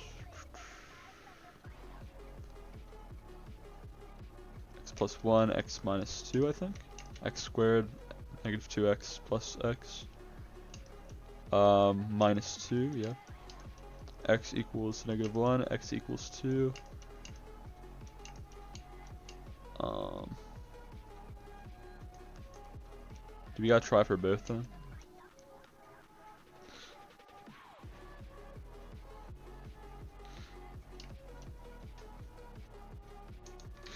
No, it'd be like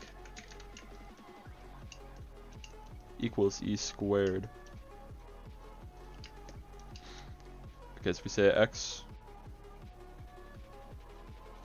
Wait, that's all we can do then, because we don't have a 0. I think.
2x equals e squared over negative 2 minus 1 divided by 2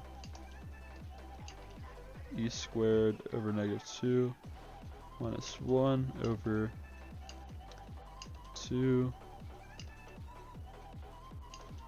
e squared minus 2 negative e squared over 2. This is really confusing. Negative e squared minus 2 over 4.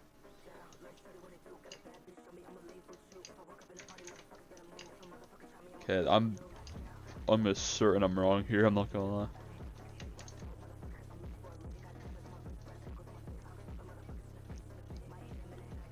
Okay, what'd they do? Quadratic formula? Are you serious? Alright, so the first step of this problem is the same as we've been doing up to this point. Let's combine the logarithms.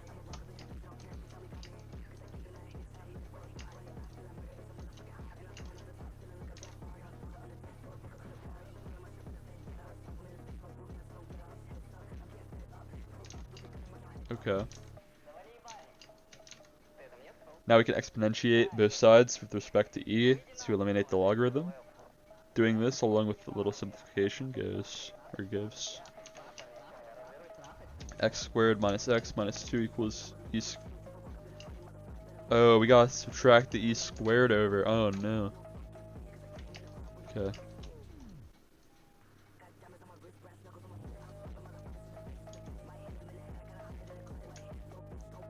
Wait, where did I... Okay, right here is where I messed up. X squared minus x minus 2 minus e squared equals 0. Yeah,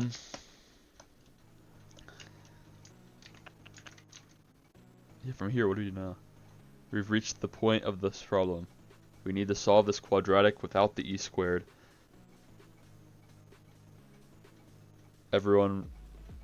We need to solve this quadratic, and without the e squared, everyone would be able to do that. However, with the e squared, people tend to decide that they can't do it. This is just a quadratic equation, and everyone in this class should be able to solve that. The only difference between this quadratic equation and those that you're probably used to seeing is that there are numbers in it that are not integers. The only difference between this quadratic equation and those that you're probably used to seeing is that there are numbers in it and that are not integers, or at worst fractions. In this case, the constant in the quadratic is just negative 2 negative e squared.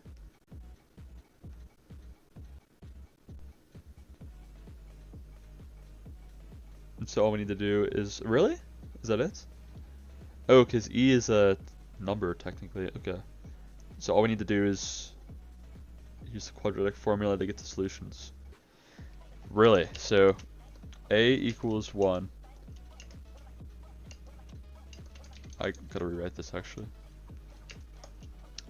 Wait, no I don't. A equals 1. B equals negative 1. C equals negative 2 minus e squared, really? Yeah. I would have never got that, like what? So, x equals negative b plus or minus square root of e minus 4ac over 2a or something. What is the quadratic formula? I haven't looked at it in a little bit. And by a little bit, I mean yesterday. Negative b plus or minus b squared. Square root of b squared. Minus 4ac all over 2a. That was close. So x equals negative 1. I'm not going to make it complicated actually. It's 1. Plus or minus 1 minus 4 minus 2 minus e squared all over 2.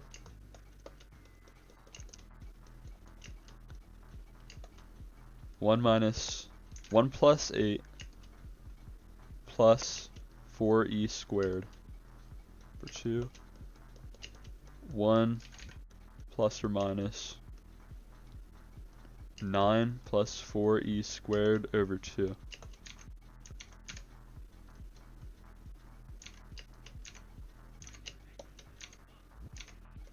I'm not finding I'm not typing this in though, to be honest. Don't get excited about the messy solutions to this quadratic. We will get these kinds of solutions on occasion. The last step to this problem is to check the two solutions to the quadratic equation in the original equation. Doing this, we can see that the first solution, negative 2.6047, will give negative numbers in the logarithms, so that can't be a solution. On the other hand, the second solution, 3.6047, does not give negative numbers in the logarithms, so it's okay. Alright, I'll just write down here, x equals 3.6047. I know it's bad, I'm not like typing all these in, but whatever. Alright, section 1.10. Pause, online math notes. Section 1.10. Common graphs. Purpose of this section is to make sure you're familiar with the graphs of many basic functions that you're liable to run across in a calculus class. So we've got example 1.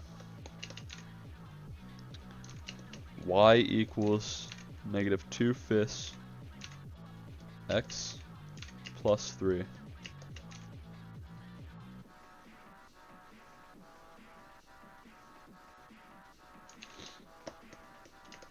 Okay, this is just slope intercept. Look, I remember the name. So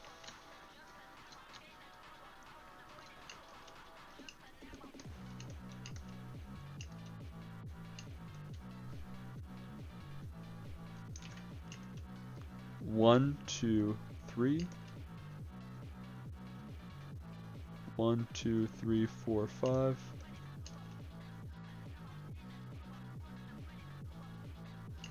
1, 2, 1, 2, 3, 4, 5. So we got 3 for the y-intercept.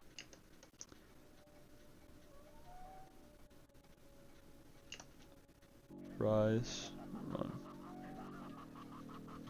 So something like this.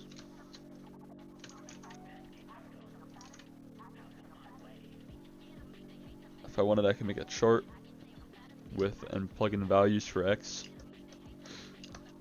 but I'm not gonna do that.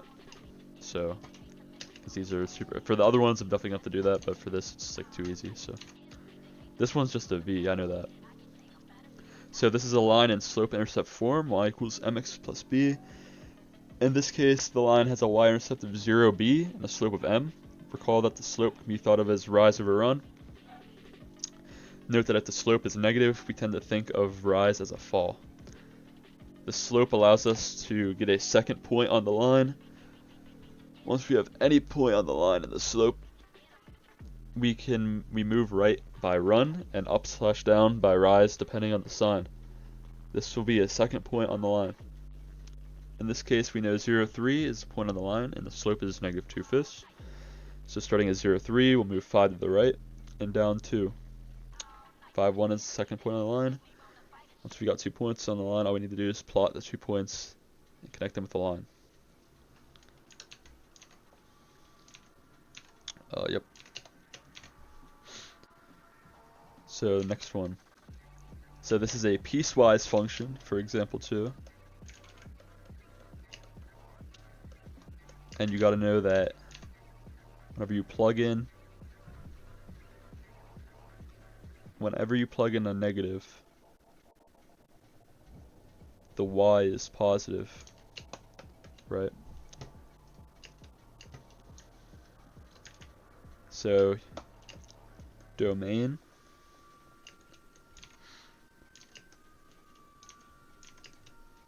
I think domain is all real numbers. Range though is 0 to infinity.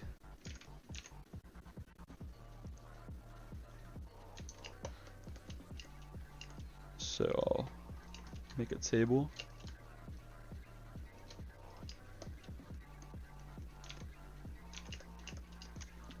Plug in 0, get 0.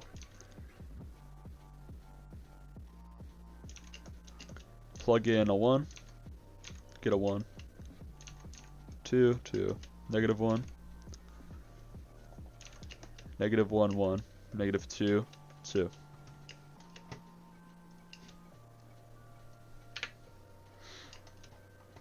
And then graph. I'll know I did it wrong if it's not like a V. So 0, 0, 1, 1, 2, 2, negative 1, 1, or wait, it's 1, negative 2, 2.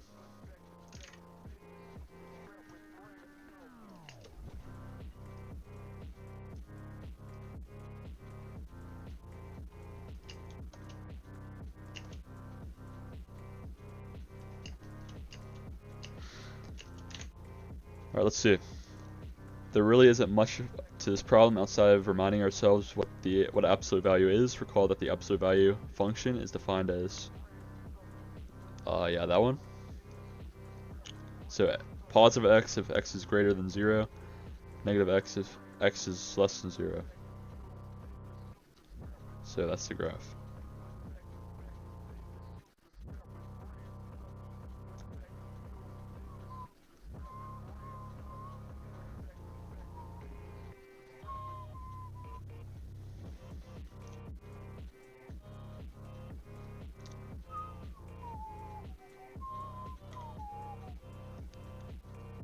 There's 15 of these, or you gotta be kidding me. Next one's a quadratic. I can do, okay, last one actually.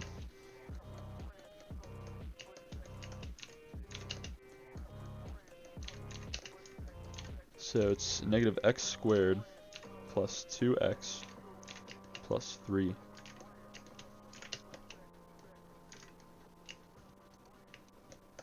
So let's make a table. Will this be a parabola? Not even sure. So you plug in 0, you get 3. Plug in 1.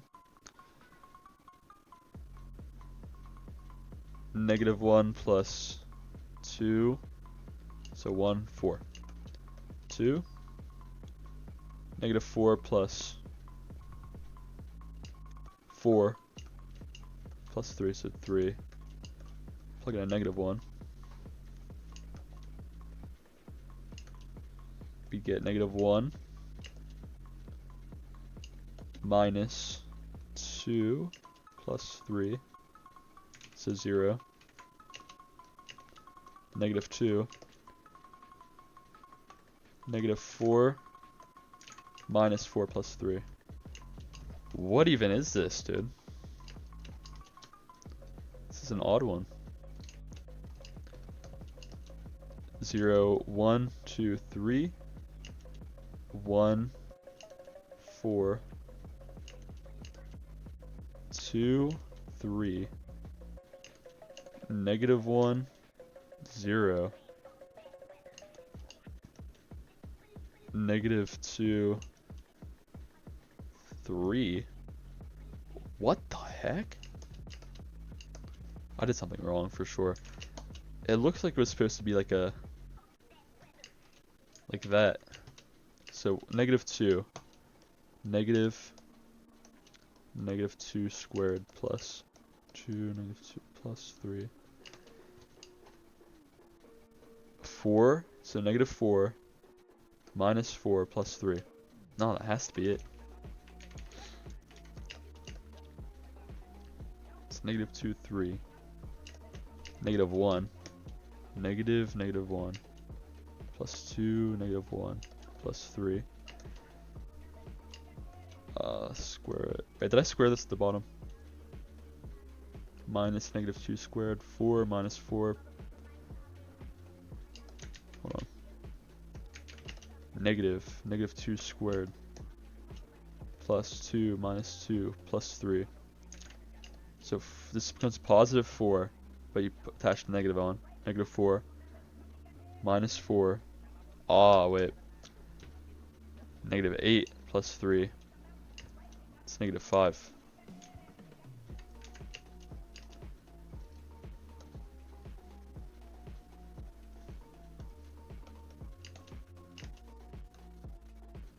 So -2, -1, 2, 3, 4, 5.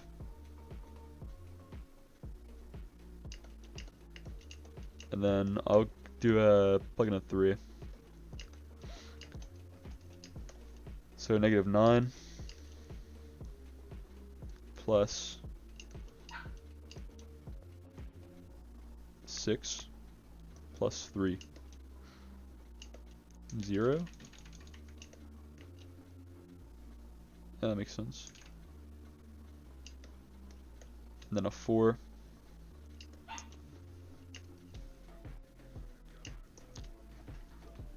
-16 plus 8 plus 3. So -5. Yeah, that's right. So it is a downwards parabola.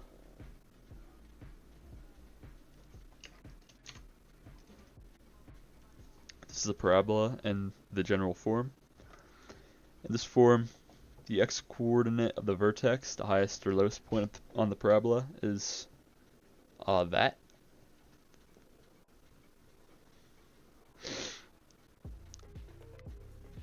Okay, the y-coordinate is that.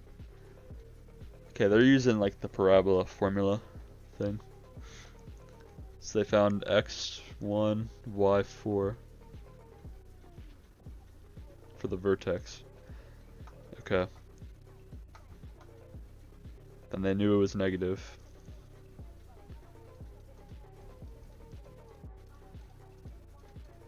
Now because the vertex is above the x-axis and the parabola opens down, we know that we'll have x-intercepts. Ah, okay.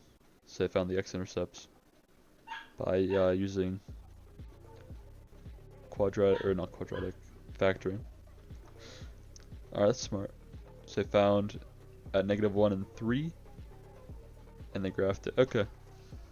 I mean, my way works too, you know. Probably took...